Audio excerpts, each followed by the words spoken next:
이스라엘과 우리나라는 참 여러 면에서 유사한 점이 많이 있습니다. 이번에 선교순례 가서 보니까 심지어는 뭐 또 비슷하냐면 우리나라 이렇게 표지판 중에 유적지 색깔을 나타내는 게 무슨 색깔입니까? 진한 갈색이지 않습니까? 이스라엘도 유적지를 나타내는 그 표지판 색깔은 다 진한 갈색으로 했더라고요. 그런데 이스라엘 사람들이 우리나라 사람과 유사한 오늘 본문의 배경에서의 생각은 대를 잇는 소위 계대 사상이 이스라엘에게서 굉장히 중요한 생각이었습니다. 사라가 몸종을 넣어서라도 대를 잇고자 했던 것만 봐도 이 대를 잇는 것을 굉장히 중요하게 생각했습니다. 우리나라도 뭐 지금은 많이 희미해졌습니다만 옛날에 대가 끊어진다, 이것은 막 청천벽력과도 같은 일이었기 때문에 뭐 대를 잇기 위해서는 인간으로서 하지 못할 일들도 많이 하지 않았습니까? 오늘 본문에 보면 바벨론의 포로로 사로잡혀 갔다가 돌아온 사람들의 이 대를 잇는 계보가 기록된 것을 보게 됩니다. 5절 중반절에 보니까 내가 처음으로 돌아온 자의 계보를 얻었는데 라는 말씀이죠.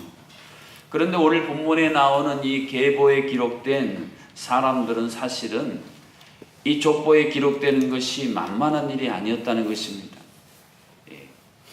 대를 잇는 이 계보에 기록된 것이 거의 불가능한 상황이었던 것이죠. 왜 그랬습니까? 이러한 정황을 6절에서 이렇게 말씀해 주고 있습니다. 옛적에 바벨론 왕 느부갓네살에게 사로잡혀 갔던 자들 중에서 노임을 받고 예루살렘과 유다에 돌아와 각기 자기들의 성읍에 이른 자들이라고 기록을 해줍니다. 바벨론 왕 느부갓네살에게 사로잡혀 갔던 자들이라는 이 구절은 그들이 살아남기가 얼마나 힘들었을까, 이것을 잘 말해주고 있습니다. 지금 이스라엘이 요 위치에 있으면은 바벨론이라는 나라는 아주 멀리 가서 그 거리만 해도 엄청난 거리입니다.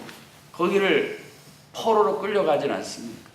전쟁이 일어나면 많은 죽음이 있는데 이스라엘도 주변의 열강에 의해서 많은 공격을 받아서 사실은 전쟁에 시달려서 많은 사람들이 죽임을 당했습니다.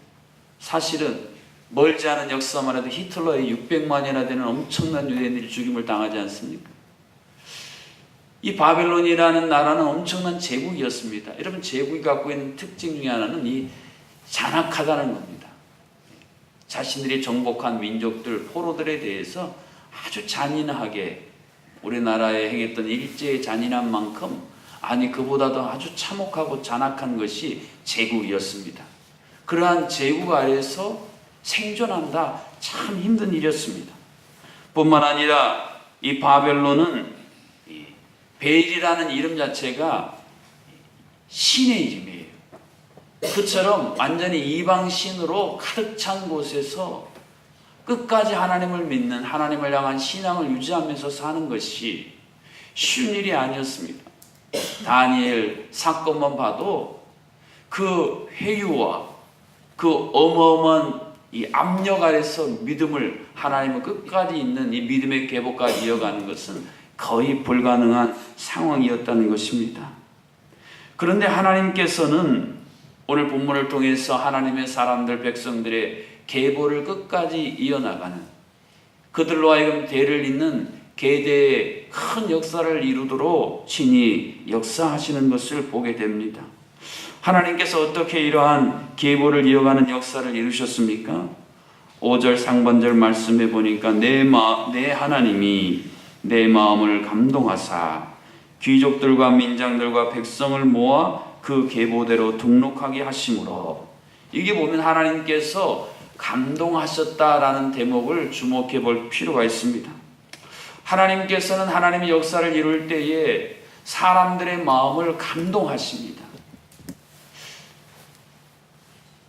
모르드 하만에 의해서 이제 바람 앞에 등불처럼 금방 꺼져버릴 이스라엘의 위기를 에스더가 규례를 어기고 다 나가는데 아수에로 왕의 마음을 하나님이 감동을 하시니까 사실은 에스더가 그때 경호원들에서 참수를 해야 마땅한 상황인데 마음에 감동을 주시니까 에스더가 보호되고 그를 통해 하만의 음모가 발각이 되어져서 민족이 구원을 받는다. 성경에 보면 하나님께서 순간순간 하나님의 사람들의 마음을 감동하셔서 하나님의 사람들을 보호하신 일들이 성경과 기독교의 역사에서, 아니 우리의 살아가는 우리의 삶의 여정 가운데서 얼마나 많이 있었습니까? 올 한 해만 해도 하나님께서 주변에 여러분 있는 사람들 또 상황과 사건들 속에서 그들의 마음을 감동하셔서 오늘 우리로 하여금 이 새벽에 이 자리에 하나님 앞에 나올 수 있도록 친히 역사하셨다는 것입니다. 예상치도 않은 사람들을 하나님이 보내주시고요, 예상치도 못했던 사람을 만나게 해주셔서 위기와 어려움 속에 있는 우리를 건져주시고 살려주시는 하나님, 그 하나님께서 오늘도 우리를 위해서 사람들의 마음을 감동케 하시고 일하시는 하나님이심을 믿으실 수 있기를 주님의 이름으로 축복합니다. 그 하나님이 내 하나님이에요. 사랑하는 성도 여러분, 그 하나님이 내 하나님입니다. 믿음 좋은 모 권사님 장로님만의 하나님이 아니라 그 하나님이 내 하나님이십니다. 그 하나님은 전능하신 손으로 붙드시고 큰 날개의 그늘로 위기 때마다 덮어주시고 또 독수리가 그 새끼를 그 날개 위에 어음같이 저 먼 바벨론에 있는 하나님의 백성들을 그 날개로 다시 업으셔서 약속의 땅 가나안으로 인도하셨어. 그 사람들의 이름이 오늘 이 영광스러운 계보에 적히도록 친히 붙드시고 건져주시고 인도하심으로 말미암아 이 계보의 새로운 역사를 친히 이루신 것입니다.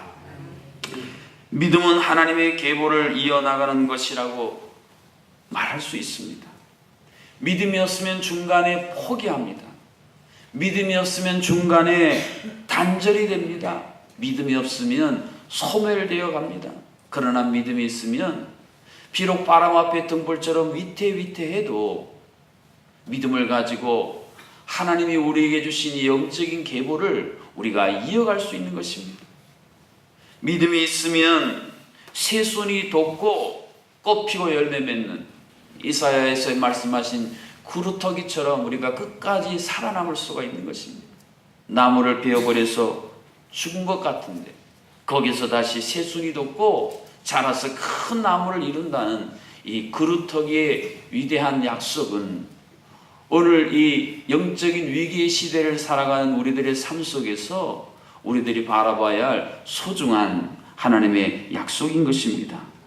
하나님께서는 새로운 성벽을 재건하실 뿐 아니라 꺼져가는 이스라엘 백성들의 영적인 계보를 하나님의 사람들을 통해 이어가신 내용이 오늘 느헤미야 7장에 쭉 기록이 되어져 있습니다. 단순히 육신의 생명을 부재했다는 차원을 뛰어넘어서 느헤미야 하반부에 보면은 영적인 개혁과 갱신을 통해서 하나님의 사람들로 새롭게 온전히 하나님께서 빚으시고 만드심으로 말미암아 다가오는 이스라엘의 새로운 역사를 이어가시기 위한 하나님의 열심이 느헤미야 하반부에 기록이 되어져 있습니다. 사랑하는 성도 여러분, 오늘 내가 존재할 수 있는 것, 내가 잘나고 내가 노력을 하고 내가 운이 좋아서 그런 게 아니라 하나님께서 오늘도 우리의 모든 삶의 정황과 상황들을 주관하시고 계획하시고 인도하셔서 오늘 에베네셀의 하나님으로 말미암아 내가 여기까지 이르렀다는 사실을 오늘 이 새벽에 깊이 묵상하고 감사할 수 있는 귀한 시간이 되시기를 바랍니다. 우리가 계보를 이어가는 그 중요한 의미는 신약의 시작인 마태복음에 보면 아브라함과 다윗과 예수 그리스도의 세계라라고 하는 가장 중요한 족보에서 그 중요한 의미를 찾을 수가 있습니다. 어려운 말로 구속사라고 이야기하는 것이죠. 하나님께서는 우리를 통해서 예수 그리스도의 구원의 위대한 족보에 나를 통해 주변의 많은 사람들이 이 족보에 올라오는 생명의 통로로 오늘 우리를 부르셨다는 사실입니다. 예수님의 족보에 우리가 흔히 말하는 자격 없는 사람들도 많이 올라와 있지 않습니까? 이방인들, 또 부끄러운 일을 행했던 사람들까지도 다 하나님이 변화시키셔서 그 족보에서 구속사의 주인공으로 하나님은 삼으실 수 있는 하나님이십니다. 오늘 그저 나 혼자 나은 사람 몇 명을 이어나가는 것으로 만족할 게 아니라 하나님께서 나를 통해 어떤 구원의 족보를 이루실지, 어떤 구원의 계보를 이루실지, 이것에 대해서 우리가 관심을 갖기 시작하면 하나님께서 나를 통해서 또 다른 하나님의 생명이 생명을 낳는 큰 역사를 이루십니다. 교회가 해야 될 일이 뭐겠습니까? 하나님이 교회를 그 지역사회에 두신 그 지역사회에 이 영적인 계보, 영적인 족보를 확장해 나가는 게 교회가 할 일이 아니겠습니까? 매주마다 주보에 새가족 등록의 이름이 기록되지 않습니까? 그게 뭐겠습니까? 하나님께서 우리 제주영락교회의 구원의 족보를 확장해 나가시는 거예요. 얼마나 아름답고 영광스러운 일입니까? 오늘 한국교회에요, 교회들 보십시오. 주보에 새가족 등록하는 게요, 가물에 콩나는 것처럼 참 힘든 시대가 되어버렸어요. 이러한 시대에 하나님께서는 오늘 느헤미야에게 감동을 주신 것처럼 하나님의 사람들의 노래들에게 감동을 주셔서 어떻게 다시 하나님의 백성들, 하나님의 나라, 이 영적인 계보의 확장을 이룰 것인지에 대해서 굉장히 중요한 도전을 주고 계시더라는 것입니다. 멀리 말고요, 내 가정 안에서 내 자녀들이 이 믿음의 계보를 잊지 못해서 이 믿음의 계보에서 이탈해 가지고요, 방황하는 그 자녀들을 위해서 하나님, 우리 가정의 믿음의 계보가 이어지기를 원합니다. 내 자녀들이 다시 계보 안으로 들어오게 하시고 이 믿음의 족보를 이어가게 하시고 아브라함과 다윗과 그 자손 예수 그리스도의 세계라, 이 축복의 세계에 내 자녀들이, 우리가 친척들이, 내 이웃들이 함께 이 영적인 족보에 들어와 마지막 날 혼인잔치가 있을 때에 그 안에서 기뻐하며 하나님께 영광을 돌릴 수 있도록 인도해 주시옵소서. 우리들이 기도해야 할, 또 우리가 신앙의 목표로 삼아야 할 너무 중요한 것이 아닐 수 없는 것입니다. 이 모든 것들이 가능케 하신 것은 모두 예수 그리스도의 세계라라는 마태복음의 말씀처럼 예수 그리스도 안에서 가능한 일인 것입니다. 사람을 구원하는 일이요, 집 나간 탕자 같은 자들을 돌아오게 하는 일이 사람의 노력으로 참 쉽지 않은 일입니다.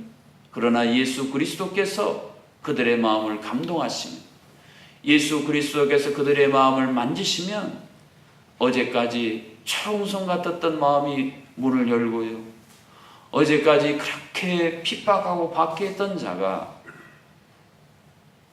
사울이 바울로 변화된 것처럼 후원자와 동역자가 되게 하시는 놀라운 그 주님의 손길, 그 손길로 내 마음을 감동시키시고 우리 가족들을 감동시키시고 우리 성도님들을 감동시키시고 이 땅, 이 나라의 민족 하나님 감동시키셔서 물이 바다를 덮음같이 여호와 하나님을 아는 영광이 온 세상에 가득한, 너도 나도 다 내 하나님이 역사를 이루셨습니다. 그 하나님이 바로 내 하나님입니다. 이런 고백이 울려 퍼지는 그날을 바라보며 오늘도 하나님 앞에 엎드려 주여, 나를 통해 이 위대한 부속사 구원의 역사를 이루어 주시옵소서. 기도하는 귀한 이 새벽이 되시기를 주님의 이름으로 축복합니다. 기도하시겠습니다. 하나님, 참으로 예수 그리스도의 이 영적인 계보에 내 이름을 올려주시니 감사합니다. 그러나 내 아내, 남편, 내 자녀, 내 일가 친척, 아직도 영적인 계보에 들지 못한 심령들이 있습니다. 바벨론으로 포로로 끌려가 계보에 들지 못할 뻔했던 많은 사람들처럼 그들을 둘러싸는 영적인 수많은 어려운 환경들이 있습니다만 하나님이 감동하시고 예수 그리스도께서 친히 만져주셔서 이 영적인 족보에 들어와 내 하나님이 고백할 수 있는 역사를 이루어 주옵소서 기도하시고, 이제 올 한 해도 2주 조금 더 남긴 시간 가운데에 한 해를 돌아보며 하나님께서 우리의 삶에 역사하셨던 그 순간순간을 돌아보며 감사하시고, 또 아직도 어려움 가운데는 우리 환우들, 또 자녀들, 또 우리가 헤쳐나갈 많은 태산 같은 문제들이 있지만 전능하신 하나님이 이끄시고 건져주시고 인도하셔서 이 모든 것을 감당하도록 기도하시고, 또 우리 205구역의 박미영 집사님 어머니 이옥순 은퇴 집사님 별세하셔서 오늘 8시 30분에 부민 장례식장에서 입관 예식이 있고 내일 6시에 천국 환송 예식이 있는데, 하나님 슬픔을 당한 가정을 위로하여 주옵소서. 우리를 위해서 함께 합심해서 기도하겠습니다. 여기까지 인도하신 에베네셀 하나님, 바람 앞에 등불처럼 곧 꺼져갈 것 같았던 우리의 믿음이 중간에 포기되지 않고 단절되지 않고 소멸되지 아니하고 여기까지 인도하여 주셨으니 참으로 감사합니다. 이 믿음의 위대한 족보가 나에게서 끊기지 않게 하여 주시옵소서. 우리 자녀들이, 우리 자손들이 아버지 하나님 자자손손 만세 이르기까지 내 하나님이 고백할 수 있는 은혜를 우리 모두에게 허락하여 주시옵소서. 이 나라의 민족 한국교회가 이 위대한 영적 족보를 주여 이어가는 이 위대한 과업을 점점점 잊어가며 주여 이 사업의 역사에 점점점 실패하고 있는 안타까운 현실을 고백하오니 주여 주께서 긍휼히 여겨주시고 감동하여 주시사 다시 한번 우리 제주영락교회가 이 제주 땅의 수많은 하나님을 모르는 사람들 영적인 족보에 영적인 계보를 이어가는 일에 온전히 풍성한 역사를 이루게 하여 주시옵소서. 한국교회가 이 나라 민족 영적인 계보를 이어가는 일에 다시 한번 위대하게 쓰임받도록 도와주시옵소서. 온 세계가 터져 이 영적인 계보를 읽기 위해 지금도 아버지 하나님 눈물을 흘리며 두려움과 위기 속에서 이 귀한 사역을 감당해 나가는 선교사님들과 가족들을 주께서 강건한 손으로 붙드시사 이 귀한 역사를 잘 이루어가도록 도와주시옵소서. 하나님 아버지, 먼 이방의 포로로 끌려갔으나 하나님이 친히 거기서 건져주시고 보호하시고 날개 그늘로 친히 안으시사 다시 한번 약속의 땅으로 인도하신 하나님, 오늘 우리의 마음이, 우리의 삶이, 우리의 자녀가, 우리의 건강이, 우리의 물질이, 우리의 신앙이 먼 나라에 끌려간 것처럼 아버지 하나님 소멸되고 위기 가운데 있습니까? 전능하신 하나님의 손에 붙들려 다시 한번 우리가 건짐받게 하여 주시옵소서. 그 날개 그늘로 우리를 덮으시고 안으시고 업으시사 믿음의 아버지 하나님의 영광스러운 보좌 앞에 담대히 나갈 수 있도록 주여 도와주시옵소서. 슬픔을 당한 유족들을 위로하시고 모든 장례 절차 가운데에 은혜를 더하여 주시옵소서. 오늘 찬양으로 영광 돌린 420, 421구역 날마다 하나님과 동행했던 에녹처럼 하나님과 동행하여서 죽음조차도 뛰어넘는 위대한 믿음을 이루는 귀한 구역, 귀한 교구, 귀한 가족들 되게 하여 주옵소서. 예수님의 이름으로 기도하옵나이다. 아멘. 이제는 이 땅에 오셔서 우리를 영광스러운 예수 그리스도의 세계의 족보에 우리의 이름을 친히 기록하여 주신 주 예수 그리스도의 은혜와 참으로 우리를 통하여 다시 한번 영적인 계보를 이어가기를 원하시는 하나님 아버지의 크신 사랑하심과 이를 위해 감동하시고 도우시고 친히 역사하시는 성령 하나님의 교통하심이 새벽의 모든 성도님들 가운데 슬픔을 당한 유족들 가운데 하나님을 향하여 온전히 서지 못하여 방황하는 한국교회 나라의 민족 가운데에 이제로부터 영원토록 함께하여 주시기를 간절히 축원하옵나이다.